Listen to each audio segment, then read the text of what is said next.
түрдүү окуяларга күбө боло берип, кандай гана окуя болбосун көнүп кеткенмин. Бирок жүрөк түшүргөн бир окуя эч эсимден кетпей койду. Анда эмесе окуяга көңүлүмдү бурамын. Шаардын тургундарынын бири мындан 2 жума мурда өлгөн эжесинин эмне себептен жана ким өлтүргөнүн билүү үчүн кабырын ачып экспертизадан өткөрүүнү суранып арыз менен кайрылды. Мындай окуя дайым эле болгондуктан адаттагыдай эле кабыл алдым жана ишти баштадым. Биринчи иште туугандарынан баштап кимден күмөн санап, ким бул ишке кол урушу мүмкүндүгүн сурап сүрүштүрдүм. Аңгыча болбой өлтүрүүгө күмөндүү жаран өз кылмышын мойнуна алып мекемеге кирип келди. Сурак алуу башталды. Кимсиң? Кай жерде өлтүрдүң? Кантип өлтүрдүң? Шериктериң барбы? Натыйжада 35 жаштагы жигит аны уу берип өлтүргөндүгүн айтып берди. Өлүктүн туугандары аны асып өлтүргөндүгүнө күбөлүк берип жатышкан эле. Иш кыйындашып кетти. Акыры экспертизага берүү үчүн кабырды казмай болдук. Мүрзөгө биз менен кош өлүктүн жакын туугандары, ошол жердеги аксакалдар, мүрзөнүн кароолу жана мындан 2 жума мурда көмүүдө катышкан Көркөө жана башкалар барышты. Кабыр казыла баштады.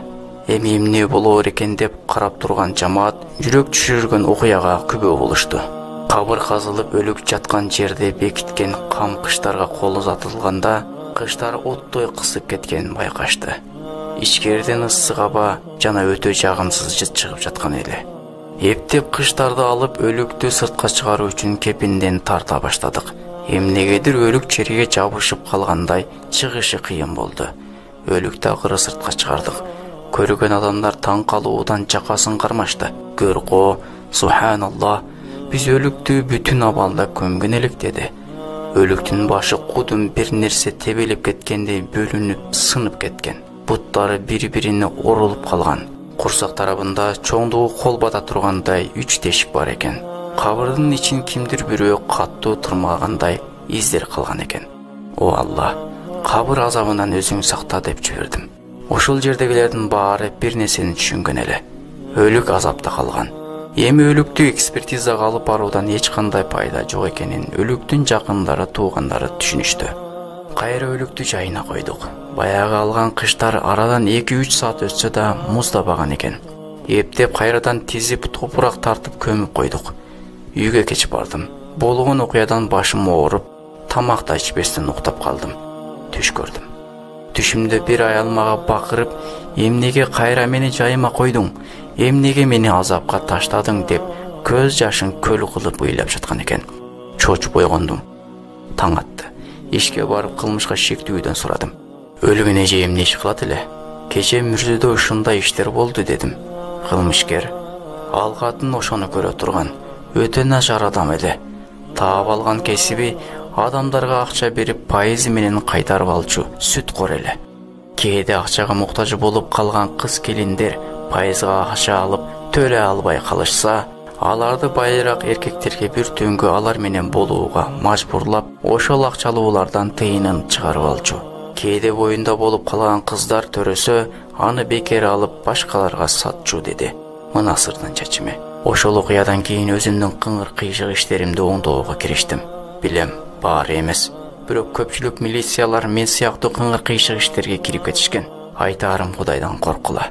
Ошол аял жаткан кабырга биз да барабыз. Дүйнөдө түбөлүк калбайбыз. Сен бирөөнү сыздатсаң, бирөөнү коркутуп тыйынын жесең, аныкталбаган ишти күмөнүң ошондо болуп туруп башка бирөөгө илсең, пара менен иштерди жапсаң, анда сенин бара турган жериң тиги процентчинин бара турган жеринен жакшыраак эмес. Кудайдан коркуп туура чечим чыгар дейт мусулман бир тууганыбыз. Имам Шафи рахматуллах алейхиден адамдар сурашты. Курандагы азабы эң каттуу аят кайсы деп сурашты. Мен бул тууралуу Куранды окуп буйруса жообун эртең айтайын деди. Эртеси топтолгон жамаатка карап, кечээки сурооңора жооп беретинди айтайын. Куранды баштан аяга окуп, азабы эң каттуу аят сүткорлор туурасында экенин билдим. Анда сүткорлорго Алланын жана анын элчисинин согушу болот деген экен. Согуш болгон жерде эмнелер болот бир санап өтөлү. Биринчиси, согуш болгон жерде эч качан тынчтык өкүм сүрбөйт. Экинчиси, согуш болгон жерде курмандыктар болот. Үчүнчүсү, согуш болгон жерде ынтымак ырыскы азаят. Төртүнчүсү, согуш болгон жерде коркуп жашоо чочулоо деген болот. Бешинчиси, согуш болгон жерде арман кайгы ээлеп алат жана башка толтура жаман көрүнүштөр болот. Анын сыңарындай процент алгандын үйүндө жана бергендин үйүндө эч качан тынчтык болбойт. Дайыма ызы чуу, келишпестиктер, түшүнбөстүктөр болот. Үйүнөн жылан чыккандай баары ыдырап тарап кетишет. Чогуу күлкү шаң менен тамактанган күндөргө куза болушат. Канчалык акчаны көп тапса да, анын берекеси болбойт. Акчам көп деп ойлойт, бирок көбөйбөгөнүн өзү сезет. Алуучу кантип берем деп коркуп жашайт. Берүүчү кантип алам деп жашайт. Эмнедендир коркуп жашашат. Арман кайгылары көбөйөт. Бирөөсүнүн кызы төрөбөйт. Бирөөсү балдарын турмуш жолуна бере албайт. Бирөөсү оорукчан, бирөөсү ажырашып кеткен жана башка толгон токой армандары бар. Бул иште процент алуучу дагы, берүүчү дагы бирдей күнөөгө ээ. Себеби сен албасаң, тиги бербейт эле деген сөз келип чыгат. Эми бул айтылган сөздөр бул дүйнөдө берилүүчү азаптар. Ал эми акыреттегиси албетте мындан да оорураак. Ошондуктан бул иштен тыйыл. Сүткорлуктан башка жолу болбогондо, Алла Таала сүткорлукту арам дебейт эле. Демек, адал жолу бар. Андан көрө соода саттык кыл, бизнес башта. Мына ушул жолдор адал.